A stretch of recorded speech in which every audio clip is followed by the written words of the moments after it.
అతనికి బేసిక్గా ఈ ఓటీటీల్లో యూట్యూబ్లో ఈ క్రైమ్ థ్రిల్లర్స్ సస్పెన్స్ మిస్టరీలు చూసే అలవాటు బాగా ఎక్కువగా, దాదాపుగా ఒక 5-6 సంవత్సరాల నుంచి అదే పనిలో ఉన్నాడు. స్కూల్ కూడా ఎక్కువ వెళ్ళేవాడు కాదు. ఎప్పుడు ఏదో ఒక తన ఆలోచనలో తనుండి ఇలా ఇలా ఊహించుకుంటూ ఉండేవాడు అతను. అతనికి స్కూల్ ఎగ్గొట్టే అలవాటు ఉండేది. స్కూల్కి వెళ్లకుండా క్రికెట్ ఆడుకోవడం, ఈ ఓటీటీ చూడడం, యూట్యూబ్ చూడడం, ఈ మిస్టరీస్ చూడడం అలవాటు ఉండేది అతనికి. అతను ఎవరైనా చూస్తే వాళ్ళని బెదిరించి రావడం, తర్వాత దాడి చేయటం, ఈ 2 ఉద్దేశాలతో కత్తి తీసుకున్నాడు.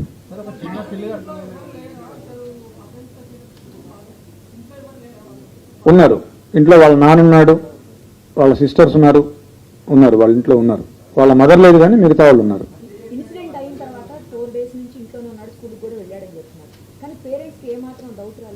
ఎస్, పేరెంట్స్ వాళ్ళ మదరు నిన్న మనం వాళ్ళ మదర్తో మాట్లాడినప్పుడు అనింది, ఫస్ట్ రోజే పోలీసులు ఈ హడావిడి అంతా చేసి నేను అడిగాను మా అబ్బాయిని, ఏరా నువ్వేమైనా చేసావని అడిగాను, ఒప్పుకోలేదు. 2వ రోజు కూడా అడిగాను, అడిగితే ఏమన్నా నువ్వే నన్ను పట్టించేటట్టున్నావే అని అన్నాడు, నిన్ను అన్నాడని చెప్పింది వాళ్ళ మదర్.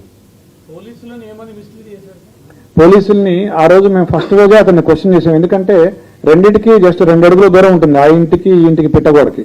మేము క్వశ్చన్ చేసాం ఆ ఇంట్లో ఉన్న వాళ్ళని, 3rd, 4th ఫ్లోర్లో, వీళ్ళు 4th ఫ్లోర్లో ఉంటారు, 3rd ఫ్లోర్ నుంచి వెళ్ళొచ్చు.